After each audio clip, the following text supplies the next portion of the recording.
Last but certainly not least, we have two of our officers who've joined our program and been an integral part of seeing whether or not this crazy idea can work. I'm going to speak for about 3 minutes because I know how little time we have. I'm going to go through my slides very, very quickly, but I want you to get a sense of some of what we do each day, and then they're going to talk. Captain Tooley and Correctional Officer Reishi, they're going to talk about what they're doing in Oregon State Penitentiary after they returned about 3 months ago. So very quickly,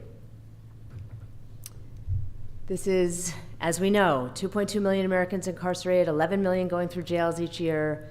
Still, 95% will eventually return to the community, to our communities, again, to be our neighbors. We are obviously oftentimes warehousing people, and this is also a racialized problem in the United States, where 1 in 4 Black men and 1 in 6 Latino men have a lifetime risk of incarceration. As we know, every single one of us in this room, this phenomenon is often called an American epidemic of mass incarceration. And as a medical doctor, what I know is that epidemics should be met with a public health approach. And that's what we do. So I'm the founding director of the Criminal Justice and Health Program at UC San Francisco. We use a public health approach to address the epidemic of mass incarceration. And in this life of mass incarceration, people are often experiencing dehumanizing overcrowding or dehumanizing isolation.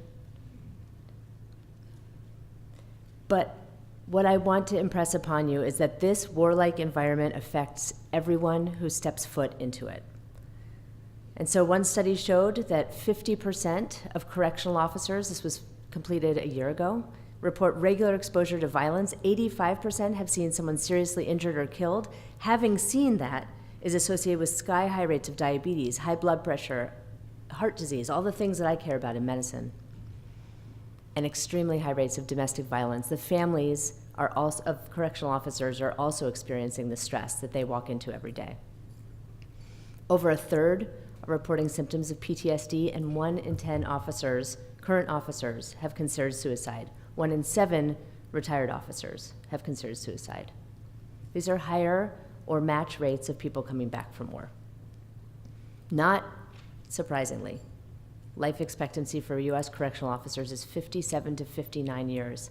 This is what we see in sub-Saharan Africa and parts of Southeast Asia. This is appalling.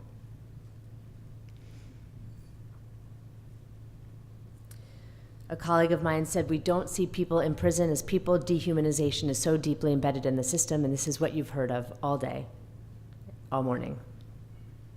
And there is a better way. And we saw that way in Norway. But what was important is the director of Department of Corrections said to me, I know there's a better way, but I look around and I'm doing better than any of my neighbors in the United States. I just don't know what else to do. And so Don Spector challenged us in our program to develop a program that fundamentally changes the dehumanizing experience of prisons to improve health. So we identified this new correctional culture. No surprise to you all where that was. Again, in Norway, people go to court to be punished and go to prison to become better neighbors. And so what our program does is introduce what this means, introduce what it means to be in a maximum security unit, but still have access to nature. When they say life should look like a normal village, what does that look like? Food really does look like food. People cook together and live in units together where they are practicing the daily activities of life that they'll do outside of prison. And officers really do spend all day with the people that they're taking care of. People apply for increasing opportunities and freedom. They have great sense of humor there. It could be in the prison band, criminal records. But also you might apply to be here. If you're moving forward along the progression towards your goal of rehabilitation, you might apply to live for a weekend in the house on the maximum security grounds where your family can come and spend a weekend with you. You can practice becoming that father or mother or sibling again. Your whole family can come and visit you in a normal environment. So we took 6 states. We brought Oregon, and a director of Department of Corrections, I bet you know who this is, said to me at the end of her trip, if we're going to make these changes, we need to expose our staff to the wide range of experiences that have changed the way we think about what we do. Thank you, Colette Peters. And so we complied. And with the Jacob and Valeria Langeloff Foundation, we brought the officers that you see here today. And we focus on adult learning. How do adults learn? They see something new every day, a new prison or the Correctional Officer Training Academy. They hear something new every day from leaders of the Directorate of Corrections or from Craig Haney, who talks about why they're being how they are. They reflect every day on what they've seen, what they've heard, not making a new Norway, but what are the pieces that they can take home to Oregon that make sense for Oregon, and we make huge plans. An objective, an action step, who's going to do it, when they're going to do it, how they're going to measure it, and sometimes what the media spin is going to be to give them cover. Participants bring home new ideas. Quotes, "My role is to motivate clients to do the right thing." Another warden, Tom, "Giving people responsibility is giving them training to be a good neighbor. We train prisoners to make decisions because that's what they have to do in society. And we decide that talking tough, bad, and disrespectful actually doesn't make him a better person." And what do people say when they've done our program? A director says, "I now realize we don't have anything good to take away inmates. So we wind up depriving them of the very things that are important for their health and recovery, like family visits." Or, "I learned that public safety is not increased by inflicting pain, humiliation, violence, and disrespect. And this program renewed my hope for our profession." Tackett, this is you. "It has inspired me to focus on activities in prison life that will enhance the inmates' lives and make them good neighbors." Again, good neighbors. So everybody says that they're motivated to make change. We're on fire. I've never seen a group of people more motivated and excited and inspired around criminal justice reform. And the only thing you should be asking yourself right now is, does it work? So let's see.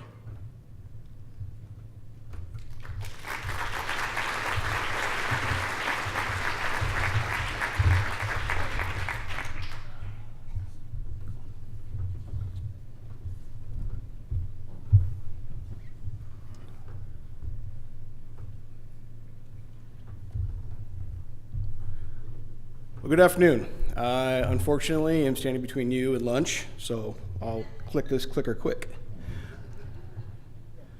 I am a correctional captain. What's that? Okay. I'm a correctional captain for the Oregon Department of Corrections. My current assignment is at the Penitentiary. I supervise the special management housing. What is that? That is our disciplinary segregation, our death row, and our 3 mental health units, our intermediate care housing, our mental health infirmary, and our behavioral health unit. Now, what are those? Those are our ICH. We love our abbreviations. Our intermediate care housing, or ICH, that is a transitional housing that goes out and is in our general population that's transitioning those with mental illness back into a general population setting. Our mental health infirmary is for those that are in crisis, that need some more clinical time and to be given a little bit more assessment and close observation. The behavioral health unit is those offenders that are seriously mentally ill and are a behavioral challenge to work with. So they usually have committed some kind of rule violation while in custody. So they're kept separate from the rest of our population for their safety. So the SMH staff, about 100 of us, and there's about 200 offenders in these units. So as Senator Winters mentioned from the get-go, we wanted to look at the raw numbers. When I had the opportunity of applying, I too wanted to see, what am I getting myself into? I have no idea why Norway and what is Norway. So I jumped on the Google. This is what I came up with. Our populations are quite similar. Even looking at our staffing ratios, quite similar. Here's where it changes. Of course, our incarceration is slightly different. So this is our Oregon team that went out, and we had 3 goals, and these goals were improving conditions of confinement, humanizing adults in custody and staff interactions, and normalizing prison operations, and reducing the overall use of incarceration. Our first stop was Halden. Maximum security prison, all right, I know what I'm talking about. I've been there. This is not what I expected. Vibrant colors inside. This is near the admin building where the visitors would come to and from. It was really welcoming to see those kind of colors. I love this picture. This is over 30 years of correctional experience, looking at fish inside of a prison, saying, why not? What's the harm? There's a lot of value to it. Graffiti art.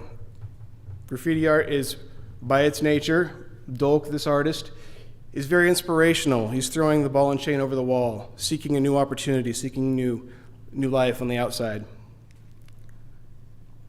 I'm going to say this wrong, and I apologize, Kim. Ringinke? Close? Okay. Here, during our site visit, I was taken back. There's trees inside the prison. There was also at Halden, but we asked, what do you can't have a tree in prison. You can't do that. We don't have trees. What do you do if an inmate climbs a tree? Well, we wait for him to climb down. All right. Fair enough. The campus of all of the prisons were very well kept. Landscaping was beautiful, met with therapeutic mindset. You've seen this picture before. The produce, fresh produce available in their canteen or their store. They're able to select items to enhance their own meals. They're able to have their own meals prepared by them, by their own taste, not by one cook in our kitchen serving over 2,000 inmates. ELA. So, might have forgot to mention that we visited several institutions, and ELA was one that really sparked a real interest. When Freddie and his staff were giving their presentation about ELA and what they've done in the short time since 2012 of implementing a resource team, they've gone through a lot of change and a lot of growth. So this unit has what would be similar to what we have in our penitentiary with the behavioral health unit. It has some of the most challenging, ill inmates, and they had done a lot of time in that environment. So it's an older facility, but it also houses somebody who's mentally ill and going through a lot of challenges. Sounds like the penitentiary. So one of the things that ELA recognized is that these folks that are mentally ill, we need to take more time with them. And in 2012, they established what they recognize as their resource team. The resource team was designed to take that extra time with security staff, not just to take them to and from the exercise areas, but to talk to them. Find out more, what gets them going, what motivates them, what inspires them to be better people. It's not without its flaws. It grew over time. So they're very well trained, but they have this mentality of train, push, discuss, debrief. So every time they engage with an inmate and they're bringing them out of their cell, they're taking no restraints. They don't enter the cell or go cell front with restraints. They allow the inmate to come out. They talk about what they're going to do. Okay, we're going to go run on the track today. It was really great to see this, but they learned from their mistakes. It was not all trial by error, but the debriefs for them became very valuable, and they formalized that process, and we hope to learn and take what isn't nailed down from you folks. We're going to limit those rewards. When they talked about what the motivation was for each inmate, we wanted to keep in mind what's real and how far we can actually go with these things, but they went to great lengths.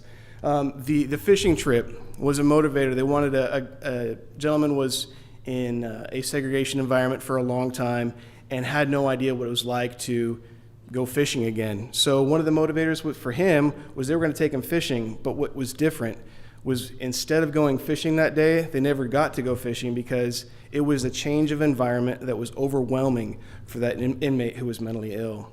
He fell out of the car. He tasted the grass, tasted the pine cone, tasted the tree. He tasted and smelled a new environment, and that was overwhelming for him. So the trip was cut short. He later did get his fishing trip for his reward. But what I want to highlight is that they were willing to take that risk. And the next one is great. The next one, the alligator taco. Okay, so this guy, he's also mentally ill. He's very destructive. As we know, humans can do things with feces that aren't appropriate, and he was one of those guys. Well, they redirected it to minimize that behavior. Yes, it was still inappropriate behavior, but they minimized it. They brought it back. And so they wanted to reward him, and what the guy wanted was he wanted alligator. And They said, I don't know where we're going to get it, but we're going to find some for you. And then once he did his behavior and he started getting improvement, they asked him, how do you want your alligator served? He goes, I want alligator taco. And they, okay, this is going to be great. They gave him alligator taco, and turns out he does not like alligator taco. So Freddie's quote up here, many of these guys we work with have been punished their whole life. It really puts in perspective. I remember when he said this, we were in the break room having lunch, and the hair on the back of my neck went up. It was just one of those, he's right. It was that aha moment, like we need to reach them where they begin, not where we expect them to be. Our homestays. Our homestays was a fantastic piece of this project. The wellness comparison, as Bree just mentioned, we have a substantially high mortality rate. We've got PTSD, diabetes, all sorts of healthcare issues. All could be related to our employment. Whereas, speaking with my homestay, he's a wonderful person who loves to cook, loves to entertain, and loves to be outdoors. We have the same opportunities, but we don't take the time to do those kinds of things. When we talked about our workplace perspective, one of the common themes that you'll hear an officer say in the Department of Corrections is, I just want to go home at the end of the day safe. We all want to go home safe. So that implies that we either have a physical or mental battle each and every day. And with Steiner, my homestay, he was, I want to help this guy because he's going to be my neighbor. He's going to be the guy who's going to help me someday if I slip and fall at some point in my life. And this quote, I guarantee, is wrong. 60 to 80% of plane crashes are human error, and so are prison crises.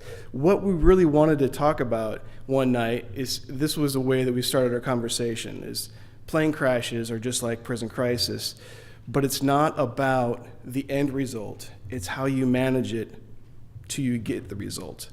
So sometimes we get misled by culture, and then we spend a whole evening talking about culture change and some of the progress that Norway has made. So back at home, when we returned, this was already in the progress. We were already developing our treatment building in SMH, or Special Management Housing. In our new building that we just brought over the wall in May, it was 4 classrooms. They each have 6 chairs in there. There's 14 individual office spaces that have a chair for adult in custody to come in and sit with a qualified mental health professional and have some one-on-one sessions. So we're providing more and more opportunities for these adults in custody. We have art classes, movie classes, GED, and we just started some language classes. So again, Oregon being what it is, and we love the motto of we are proud but never satisfied. Officer Reich is going to talk to you a little bit more about some of the work that he's been doing with his crew. Great job, Captain Tooley. I'm Officer Reischke. I've been with the department for about 10 years. I've been at the penitentiary all 10 years. I'm going to start off by talking about I work in special housing. I work in death row. I work behavioral housing unit, intermediate care housing, and I believe disciplinary segregation unit also. I'll start off by letting you know a little bit about BHU. Of all the units at the penitentiary, this one is the highest risk for staff assault. Staff are spit on, physically assaulted, and we have liquid concoctions thrown on us. The unit's very loud, and staff are basically, we're, how would I say that, constantly de-escalating issues. Staff are on high alert the whole time. Some of the sections smell due to unsanitary inmates. At the end of the shift, staff are physically and mentally just drained.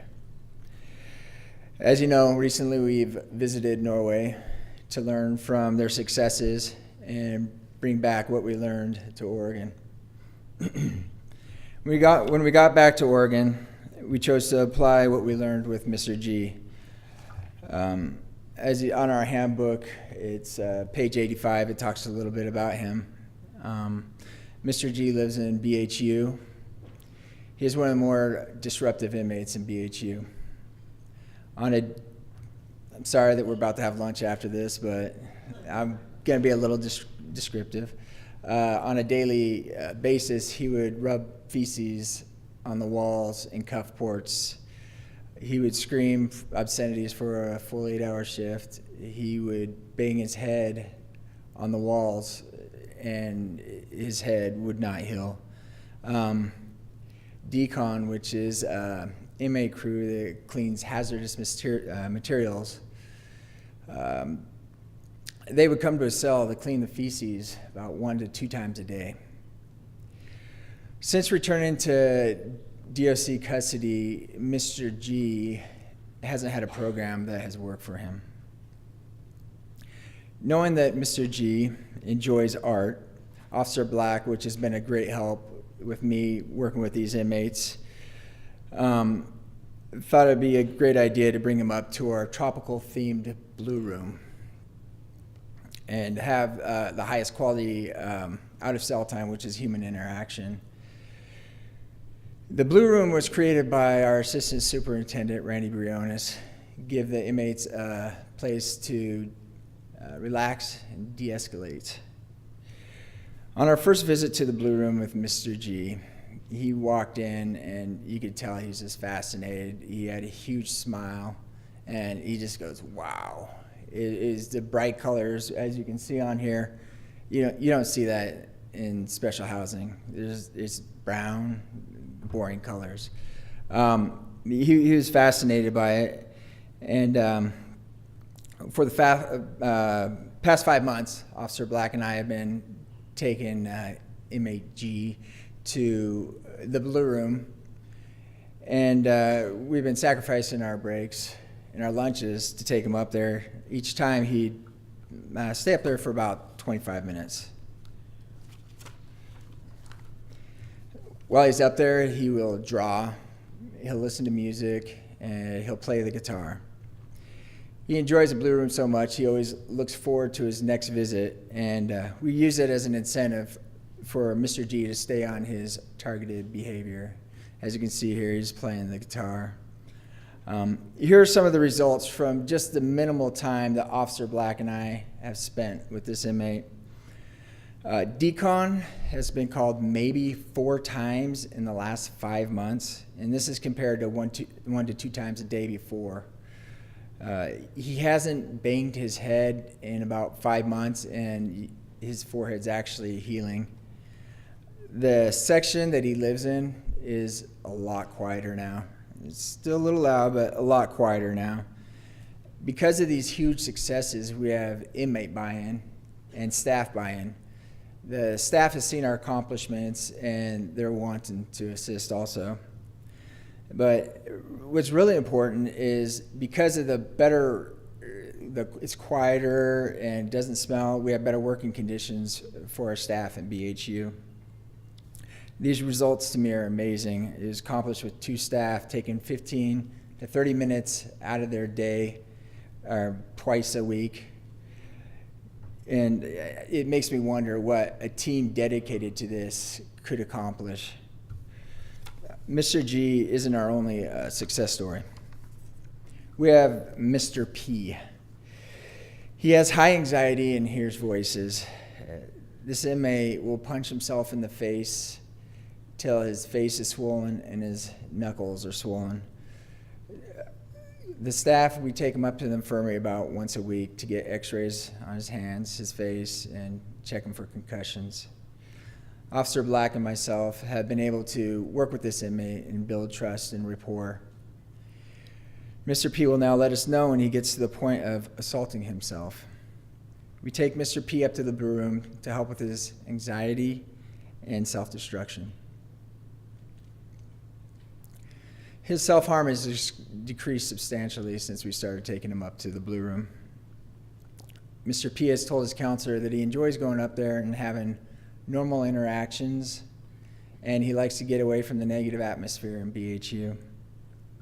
His goal is so his face can heal, so he can send a picture to his grandma. We have around 41 inmates in BHU. Most of them need more quality out of cell time, or special attention like Mr. G and Mr. P. The Blue Room isn't our only asset at the penitentiary. Unfortunately, at this point, we don't have the staff time available to assist more than a couple inmates. These inmates will parole one day and be part of our community. If we are able to get funding for a resource team, our goals would include preparing inmates to promote outside of BHU and be successful, normalizing their days by having more positive interactions with staff, have less planned use of forces, more out-of-cell activities with staff and inmates, day rooms for all levels, restrained or unrestrained. I believe we need to take a risk on the behalf of humanity, helping the inmates have normal living conditions. This will in turn help our staff have better working environments.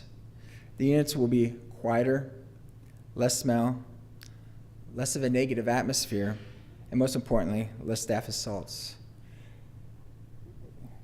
You click the next one. Some people protest that it works in Norway, but it can't work in our country. But respect and humanity are universal. Thank you.